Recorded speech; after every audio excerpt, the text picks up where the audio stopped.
this tutorial is going to be showing you how to add a bit of life to a group photograph. For example, this one is actually from a christening, but what I've got to do now is pretty much make it worthy of a large canvas or print for the client. So the first thing I'm going to do is straighten out the photograph.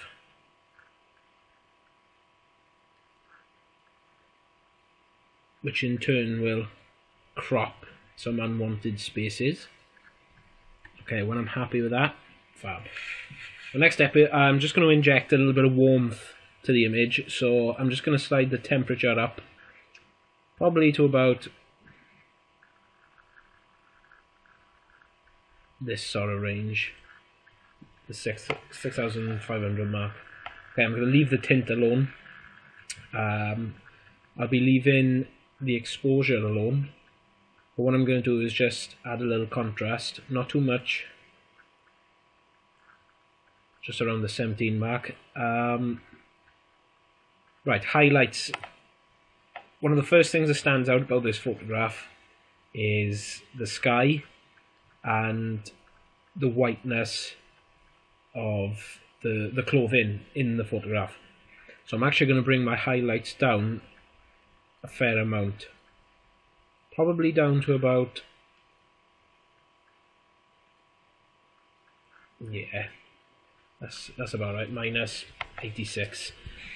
As you can see, more detail has started to come into the sky and into the clothing itself, and I want a little bit more detail in the dark areas such as the suit, so I'm actually going to bump my shadows up, not a great deal, about 12 will do. I'm going to bring the whites down to about 14, and then the blacks up to about 5. All this is doing is just adding more detail to the image and making the detail that the camera has actually captured more visible. Another way I'm going to do that is to bump my clarity up. So I'm going to bring it to about 50. That should do it. I'm going to take my saturation down to about minus 20 odd. 19 will do.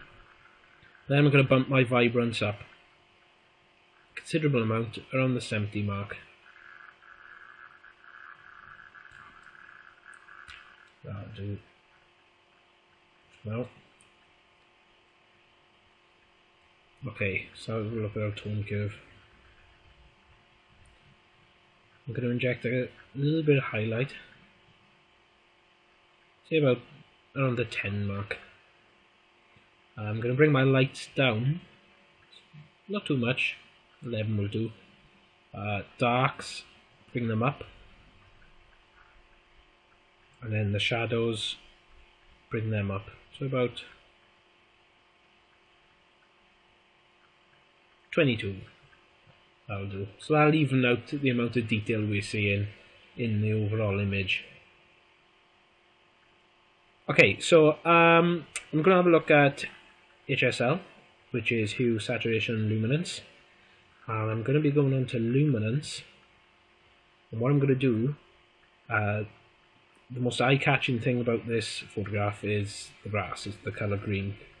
So the luminance, I'm just going to bring it down, green only, to about minus 50. So that'll darken the grass for me. Not too much, but just so it's not in your face. Okay, so with the sky in the background, I'm just going to inject a bit of life into aqua and blue. Not too much, around the 30 mark. So that should do it.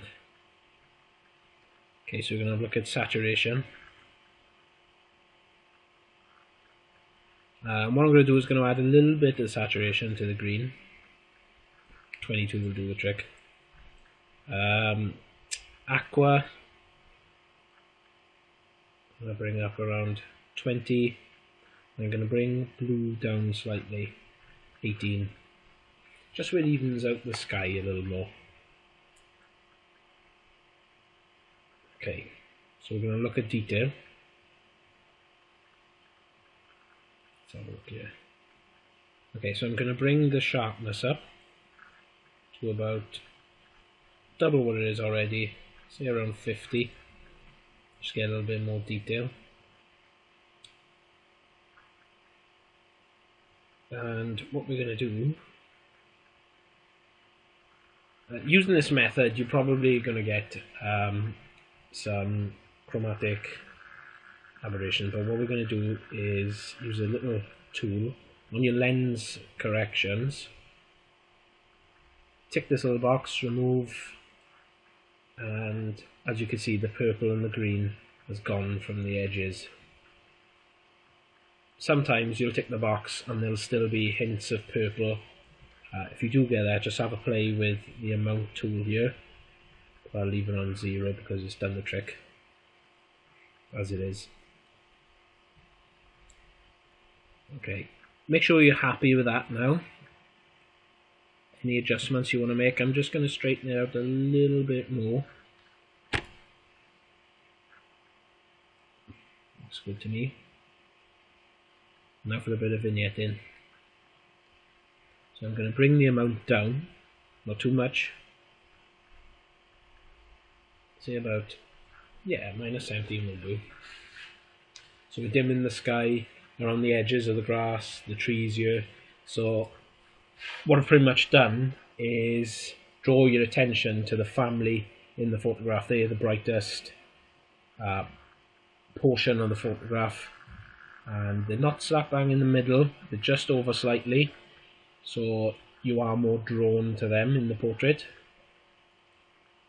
So we've got our family here. Okay, so that's pretty much it.